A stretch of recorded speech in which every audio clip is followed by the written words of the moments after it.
Hello, hello, hello. This is your collective pull for the day. And as always, this is a collective pull.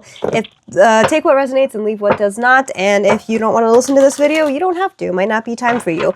But as always, this is timeless. If you would like a more personalized reading, please reach out to me. All of that information is down in the caption below. And if this resonates by any means or you have any questions, please like, comment, and subscribe. Today we have the Five of Pentacles falling out. First of all, you can never have enough of the thing that you don't actually need. If you're trying to strive for certain goals or materialistic goods that you think that you want because society is telling you, whether it be a family, whether it be an intense job, whether it be a specific car, a relationship, anything else, if you are doing it just for the sake of the status quo and you are not gaining pleasure from it, no matter how much you gain, especially money. This is a big one for money with the pentacles falling out.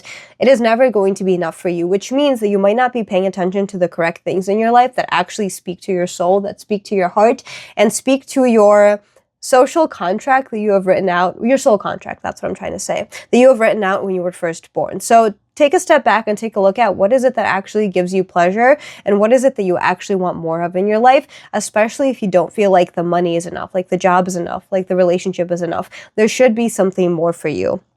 Five of Pentacles is also about lack mentality, about paying attention to the things that you don't have. But let's talk about neuroplasticity once again.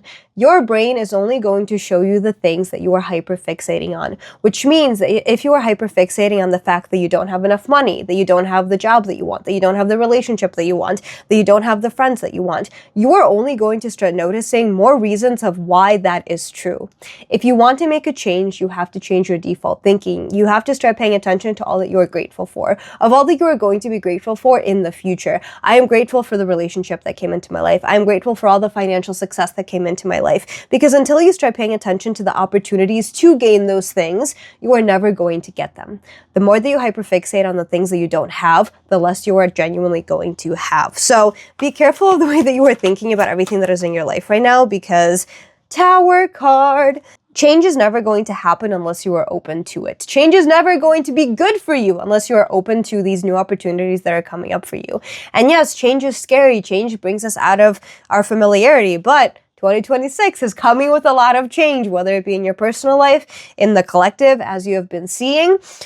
But paying attention to the good parts of change. If you are always thinking about what you can lose because of that change, obviously change is going to be horrible for you and you're never going to live a meaningful life, because everything in life always changes. There are two inevitables, death and change. And change can be good if you are open to it being good. But if you are scared of the financial loss, if you are scared of the loss of your health, if you're scared about things that don't actually matter in the present moment, because that's something that is a problem for future you, you are never going to live a fulfilling life, because you're always going to be worried about what if I lose this.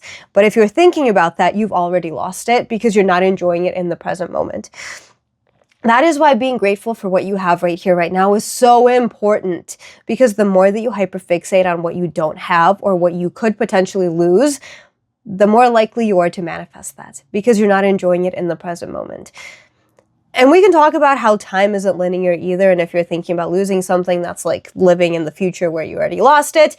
But considering the fact that you can't predict if tomorrow is even going to happen, what is the point of overthinking the worst case scenarios? That is a form of delusion as well. I'm sorry to tell you that if you're constantly thinking about how I have to be ready for the worst case scenario because that's the responsible thing to do, that is still you being delusional. That takes the same amount of energy and effort to think about the bad than it does to think about the good. So might as well think about the good once in a while, especially the good that you already have right now, because you never know when it's going to go away and if it's going to go away. Stop manifesting the negative things coming up into your life, because you can't predict the future. You don't know what is actually going to happen. Queen of Cups is falling out. Being graceful with yourself, being kind with yourself. Queens are very nurturing. Cups especially is nurturing in terms of your emotions. Start nurturing your emotions. Start nurturing yourself.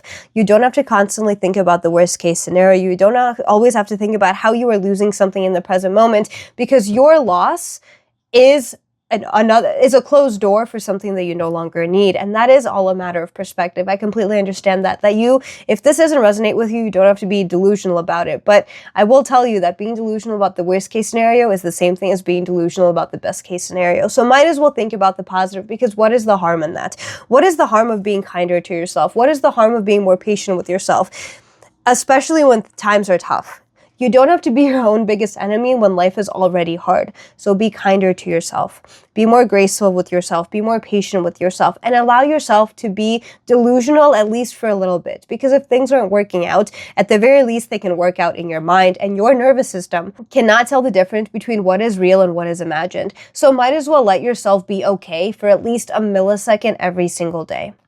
Stop worrying about the changes that could potentially happen. Stop thinking about all the things that you don't have, because you're going to start noticing them even more. And start being kinder to yourself. Justice card is falling out. Also 11, sense of limitlessness, sense of new opportunity, sense of new potential, sense of changing your perspective. Justice card, what you give is what you get. The more that you pay attention to the bad, the more bad you are going to notice. It's all simple neuroplasticity, simple psychology. The more that you pay attention to the opportunities that could be coming up for you, the more you will see them. Because if I tell you right now to pay attention to only the red cars throughout the day, you are not going to see any blue ones, you're not going to see any white ones, you're only going to notice red ones. It's the same thing with everything in life. If you only pay attention to everything that is going wrong, you are only going to see more opportunities for things to go wrong. But if you allow yourself to be open to miracles, if you allow yourself to be open to taking it easy with yourself, you are going to have more opportunities for life to go a little bit easier, at least for a little bit. What you give is what you get. Be kinder to yourself and stop noticing all the bad, because there is more good. It's just a matter of perspective.